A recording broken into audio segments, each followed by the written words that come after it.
India Legal presents Courts Roundup.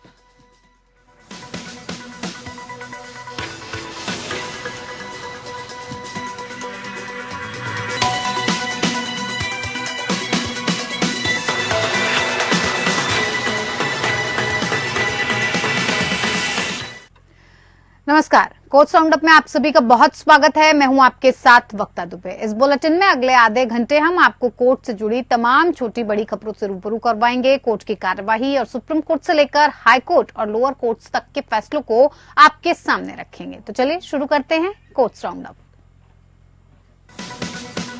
India Legal presents Courts Roundup.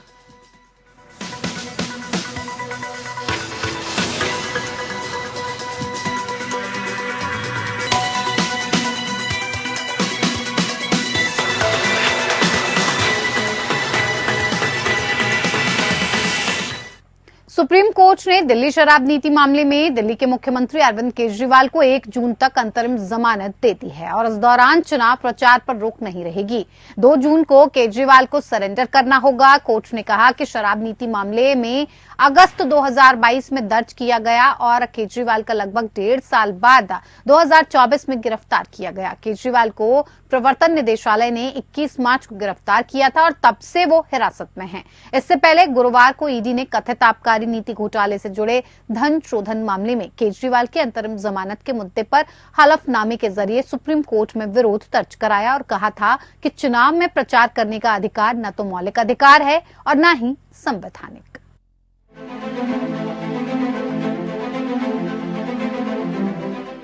Delhi के मुख्यमंत्री अरविंद केजरीवाल को supreme court से अंतरिम राहत मिल गई है। कोर्ट ने केजरीवाल को 1 जून तक अंतरिम जमानत दे दी है। केजरीवाल को 2 जून को सरेंडर करना होगा। अदालत ने ईडी के कड़े विरोध के बावजूद भी दिल्ली के मुख्यमंत्री को जमानत दे दी है। केजरीवाल को चुनाव प्रचार में हिस्सा लेने के लिए अंतरिम राहत दी गई है। वो चुनाव प्रचार में हिस्सा ले सकते हैं और प्रेस इंटरव्यू दे सकते हैं। सुप्रीम कोर्ट ने आज हमारी जो याचिका है उस पर कहा है कि इंटरिम में अरविंद केजरीवाल साहब को वो 1 जून या 2 जून तक इंटरिम बेल पे जमानत दे रहे हैं। हमारी अर्जी इंटरिम की उन्होंने मान ली है। अब 2 जून को उन्होंने कहा है कि केजरीवाल साहब को सरेंडर करना पड़ेगा वापस। केजरीवाल को जमानत मिलने पर आम आदमी पार्टी ने न्यायालय को धन्यवाद दिया है और कहा है कि केजरीवाल की जमानत सत्य की जीत है। इस तरह से चुनाव की घोषणा के बाद एक चुने हुए मुख्यमंत्री को जेल में डाल दिया गया, लेकिन मैं सुप्रीम कोर्ट का धन्यवाद करती हूं कि सुप्रीम कोर्ट सामने आया लोकतंत्र को बचाने के लिए, संविधान को बचाने के लिए। और जब जब इस देश में लोकतंत्र और संविधान खतरे में रहा है, सुप्रीम कोर्ट सामने आया है और एक बार फिर से सुप्रीम कोर्ट ने लोकतंत्र को बचाने के लिए जो फैसला लिया है उसके लिए मैं सुप्रीम कोर्ट का धन्यवाद। सर्वोच्च न्यायालय ने पिछले 2 हियरिंग से पहले 5 सवाल पूछे थे इंटरिम बेल को लेकर, उस पे एक पर भी वो सर्टिफिकेटरी रिप्लाई नहीं दे पाई। इसी वजह से आज माननीय सर्वोच्च न्यायालय ने अरविंद केजरीवाल जी को इंटरिम बेल देते हुए 1 जून तक वो प्रचार में रहेंगे और 2 जून को उनको दोबारा सरेंडर करना है। सर, क्या फर्क पड़ेगा इससे? अब इलेक्शन आ रहा है, इसमें क्या? देखिए, अरविंद केजरीवाल जी देश के बहुत पॉपुलर नेता हैं। उनका चुनाव प्रचार में शामिल होने के बाद अरविंद केजरीवाल जी का जब प्रचार में वो शरीक होंगे तो जो नरेंद्र मोदी जी की बची खुची साख थी, क्योंकि नरेंद्र मोदी जी ने पिछले 10 साल में कोई काम नहीं किया है, तो अब ये मान के चलें ये प्रचार आंधी में रूप में कन्वर्ट हो जाएगा। इंडिया अलायंस की बहुत बम्पर जीत होने जा रही है। तो कुछ रेस्ट्रिक्शंस हैं क्या कि कहाँ ट्रेवल कर सकते हैं? नहीं, अभी ऐसी कोई इंस्ट्रक्शंस, अभी रिटर्न में जब ऑर्डर आएगा उसके बाद और क्लियरिटी आ जाएगी। लेकिन अरविंद केजरीवाल जी प्रचार के लिए पूरे देश में जा सकते हैं, कहीं पर भी किसी भी अपनी पार्टी या इंडिया अलायंस के किसी भी हिस्से में जाकर प्रचार करने की उनको छूट दे दी।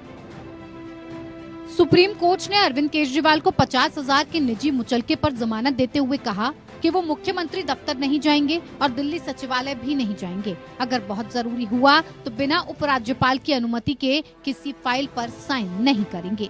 इसके अलावा शराब नीति घोटाले में अपनी भूमिका को लेकर जमानत पर रहने के दौरान कोई टिप्पणी नहीं करेंगे और किसी गवाह से भी संपर्क नहीं करेंगे। सुप्रीम कोर्ट में अभिषेक मनु सिंघवी ने दलील दी थी कि केजरीवाल को जुलाई तक जमानत दे दी जाए, क्योंकि 4 जून तक तो लोकसभा चुनाव के नतीजे ही आएंगे। उसके बाद भी बहुत सी कार्रवाई होंगी जिससे कोर्ट राजी नहीं हुआ।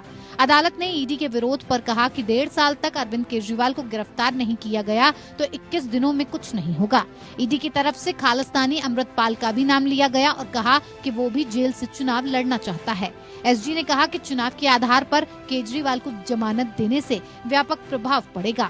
कोर्ट ने कहा कि अमृतपाल सिंह मामला कुछ अलग है। एसजी ने कहा कि जब कोई व्यक्ति खुद उम्मीदवार नहीं हो तो उसे प्रचार के लिए रिहा करने की कोई मिसाल नहीं है। जस्टिस खन्ना ने कहा, हम इस तरह की सीधी बात न करें। हम उन्हें 1 जून 2024 तक अंतरिम राहत देने का आदेश पारित कर रहे हैं। जस्टिस खन्ना ने कहा कि ईडी की गिरफ्तारी को चुनौती देने वाली केजरीवाल की याचिका पर अंतरिम बहस अगले सप्ताह पूरी होगी।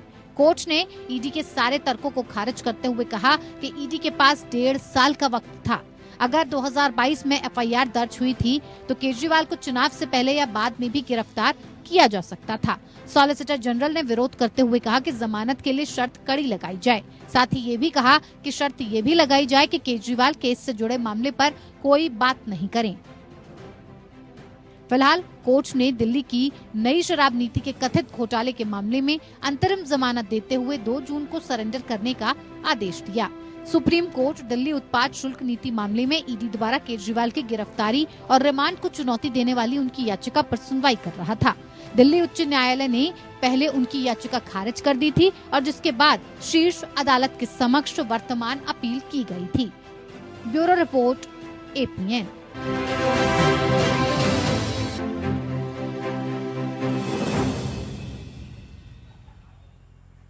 सुप्रीम कोर्ट ने झारखंड के पूर्व मुख्यमंत्री हेमंत सोरेन की प्रवर्तन निदेशालय द्वारा उनकी गिरफ्तारी को चुनौती देने वाली याचिका को निरर्थक बताते हुए निपटा दिया और इससे पहले झारखंड हाईकोर्ट ने उसी राहत की मांग करने वाली उनकी याचिका खारिज कर दी थी। सोरेन ने 29 फरवरी को बहस पूरी होने के बावजूद फैसला सुनाने में हाईकोर्ट की देरी के विरोध में वर्तमान याचिका दायर की थी। सुप्रीम कोर्ट द्वारा 29 अप्रैल को सोरेन की याचिका पर नोटिस जारी करने के बाद हाईकोर्ट ने 3 मई को फैसला सुनाया और ईडी की गिरफ्तारी को दी गई उनकी चुनौती खारिज कर दी। इसके बाद सोरेन ने हाईकोर्ट के फैसले को चुनौती देते हुए एक नई विशेष अनुमति याचिका दायर की। जस्टिस संजीव खन्ना और जस्टिस दीपांकर दत्ता की बेंच ने ये कहा कि हाईकोर्ट द्वारा फैसला सुनाए जाने के बाद से याचिका निरर्थक हो गई। खंडपीठ ने कहा कि सोरेन अगले सप्ताह आने वाली दूसरी याचिका में सभी दलीलें उठाने के लिए स्वतंत्र होंगे। सोरेन की ओर से पेश सीनियर एडवोकेट कपिल सिब्बल ने पीठ से याचिका को निरर्थक नहीं मानने का अनुरोध करते हुए कहा कि ईडी नई याचिका में अपनी प्रतिक्रिया के लिए और समय मांगेगा, जिससे अतिरिक्त देरी होगी। सिब्बल ने कहा कि एक नागरिक के तौर पर मेरा अधिकार है कि हाईकोर्ट मेरे साथ निष्पक्ष तरीके से व्यवहार करे। मुझे याद है कि मैंने माय लॉर्ड से कहा था कि अगर मुझे हाईकोर्ट भेजा गया तो ऐसा होगा, ऐसा हो चुका है। खंडपीठ ने कहा कि सभी दलीलों को नई याचिका माना जा सकता है। सोरेन ने इसी साल 31 जनवरी को मुख्यमंत्री पद से अपना इस्तीफा दे दिया था और उसी के बाद उन्हें धोखाधड़ी से अर्जित भूमि के प्राथमिक लाभार्थी होने के आरोप में भूमि घोटाले के मामले में गिरफ्तार किया गया था।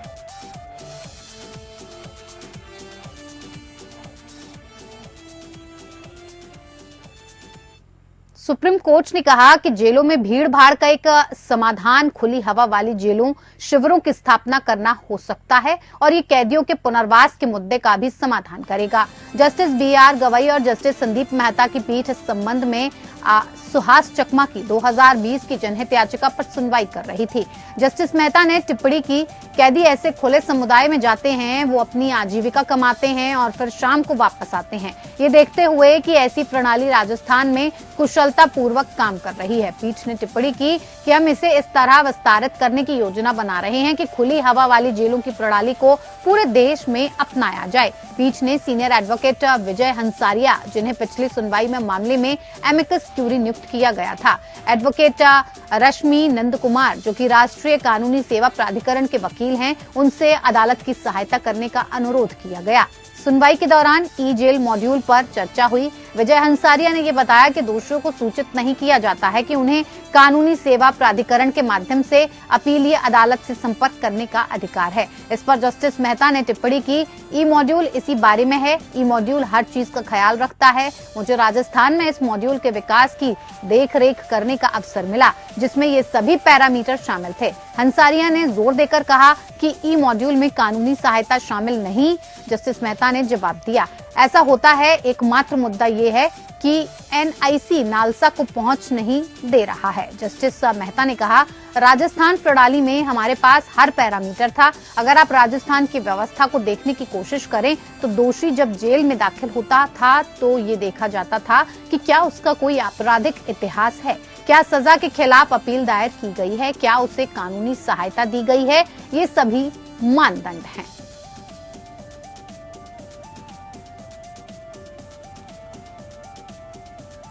सुप्रीम कोर्ट ने झारखंड हाई कोर्ट का फैसला बरकरार रखा, जिसमें निर्माण फर्म के भागीदारी को जमानत दी गई। व्यवसायी पर प्रतिबंधित संगठन सीपीआई माओवादी को कथित रूप से वित्त पोषण करने के लिए राष्ट्रीय जांच एजेंसी या एनआईए ने गैर कानूनी गतिविधियां रोकथाम अधिनियम यूएपीए एक्ट के तहत मामला दर्ज किया था। जस्टिस पीएस नरसिम्हा और जस्टिस अरविंद कुमार की खंडपीठ ने कहा कि आरोपी को जमानत देने के हाईकोर्ट के फैसले में हस्तक्षेप की जरूरत नहीं है।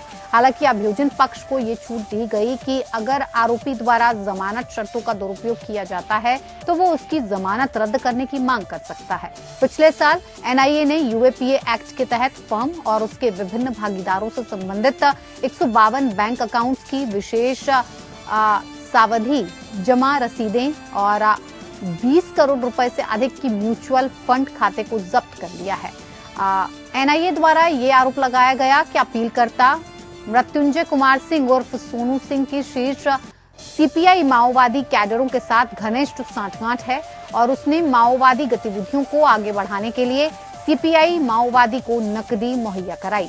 एनआईए द्वारा यह भी आरोप लगाया गया कि अपीलकर्ता ने आतंकवादी संगठन के अवैध धन को फर्म के अकाउंट से अन्य व्यक्तियों के कई अकाउंट में स्थानांतरित करने में महत्वपूर्ण भूमिका निभाई, जिससे धन के मूल स्रोत को छिपाने के लिए कई स्रोत बनाए गए। हालांकि अपीलकर्ता द्वारा अपीलकर्ता के घर से भारी मात्रा में धन की बरामदगी के संबंध में स्पष्टीकरण प्रदान किया गया। अपीलकर्ता ने कहा कि वो सड़क निर्माण कंपनी चलाता है और व्यवसाय में पूंजी लगाने से ये निष्कर्ष नहीं निकलेगा कि अपीलकर्ता द्वारा आतंकी फंड का उपयोग किया जा रहा था। हाईकोर्ट ने इस निष्कर्ष पर पहुंचने के बाद अपीलकर्ता को जमानत दे दी कि अपीलकर्ता के खिलाफ यूएपीए एक्ट की धारा 43D की उपधारा 5 के तहत प्रथम दृष्टया मामला नहीं बनता।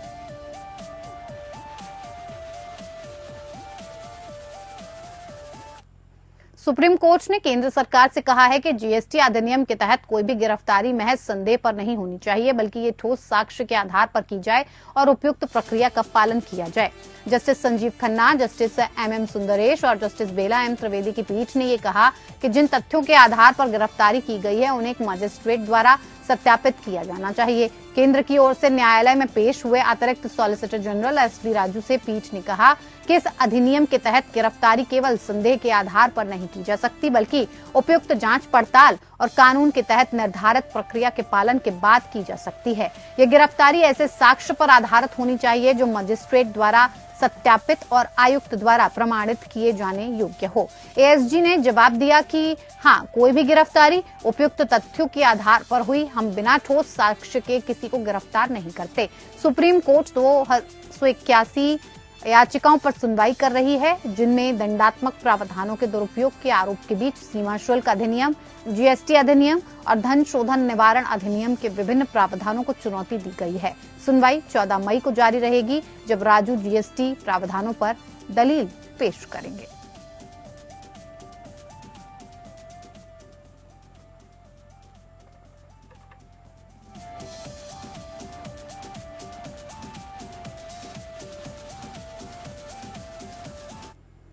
इधर सुप्रीम कोर्ट ने अकबर नगर में बड़े पैमाने पर विध्वंस करने के लखनऊ विकास प्राधिकरण के फैसले को बरकरार रखा और जिसमें कुकरेल नदी के किनारे रहने वाले लगभग 15,000 निवासी प्रभावित हुए थे। न्यायमूर्ति संजीव खन्ना और न्यायमूर्ति दीपांकर दत्ता की पीठ ने इलाहाबाद उच्च न्यायालय के विचार से सहमति व्यक्त की कि कॉलोनी का निर्माण बाढ़ जैसे क्षेत्र पर किया गया था और याचिकाकर्ताओं का दावा प्रतिकूल कब्जे पर आधारित था। अदालत 6 मार्च के इलाहाबाद उच्च न्यायालय के आदेश के खिलाफ एक अपील पर सुनवाई कर रही थी, जिसमें लखनऊ में अकबर नगर की चल रही पुनर्वास परियोजना से प्रभावित निवासियों को मार्च के अंत तक विवादित परिसर खाली करने का निर्देश दिया गया था।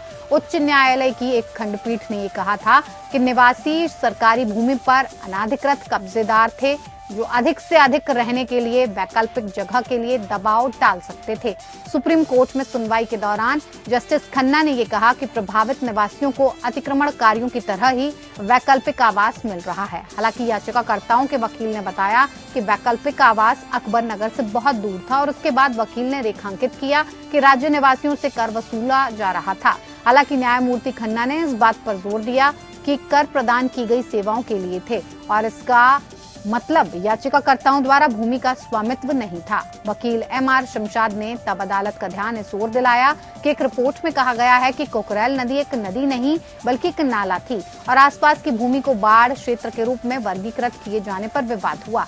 हालांकि न्यायालय ने ये निष्कर्ष निकालने के लिए नदी और जलग्रहण क्षेत्रों की उपग्रह इमेजरी का उल्लेख किया कि क्षेत्र का बाढ़ क्षेत्र के रूप में वर्गीकरण उचित था। न्यायालय ने विध्वंस को बरकरार रखा और उच्च न्यायालय के आदेश में हस्तक्षेप करने से इनकार कर दिया।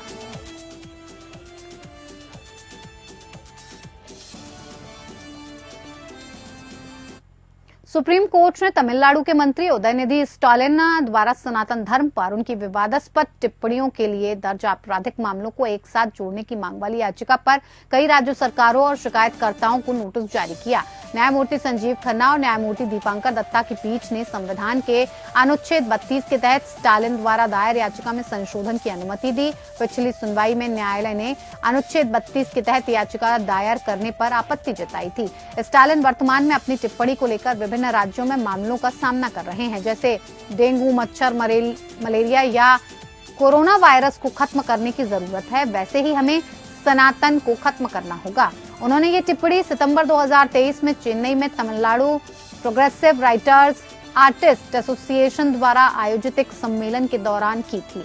शीर्ष अदालत ने पिछले महीने टिप्पणी की थी कि द्रविड़ मुनेत्र कड़गम डीएमके नेता ये दावा नहीं कर सकते कि वो मीडिया और समाचार चैनलों के समान स्थिति में हैं। मार्च में कोर्ट ने पाया था कि स्टालिन ने संविधान बनाने में अनुच्छेद 19 की उपधारा 1A भाषण और अभिव्यक्ति की स्वतंत्रता और 25 विवेक की स्वतंत्रता और स्वतंत्र पेशे, अभ्यास और धर्म के प्रचार के तहत अपने अधिकारों का दुरुपयोग किया था। भाषण के कुछ दिनों बाद 14 सेवानिवृत्त उच्च न्यायालय न्यायाधीशों सहित 262 व्यक्तियों ने एक पत्र लिखकर सुप्रीम कोर्ट से स्टालिन की विवादास्पद टिप्पणियों के लिए उनके खिलाफ स्वतः संज्ञान लेते हुए कार्रवाई करने का आग्रह किया। स्टालिन को मंत्री पद से हटाने के लिए मद्रास उच्च न्यायालय में भी याचिका दायर की गई। उच्च न्यायालय के समक्ष स्टालिन ने कहा कि उनका बयान हिंदू धर्म या हिंदू जीवन शैली के खिलाफ नहीं था, बल्कि केवल जाति आधारित भेदभावपूर्ण प्रथाओं को समाप्त करने का आह्वान था। उच्च न्यायालय ने स्टालिन को उनके पद से हटाने के लिए कोई भी निर्देश पारित करने से इनकार कर दिया, लेकिन उनकी टिप्पणियों के लिए उनकी आलोचना की। इसमें कहा गया कि टिप्पणियां विभाजनकारी और संवैधानिक सिद्धांतों के खिलाफ थी।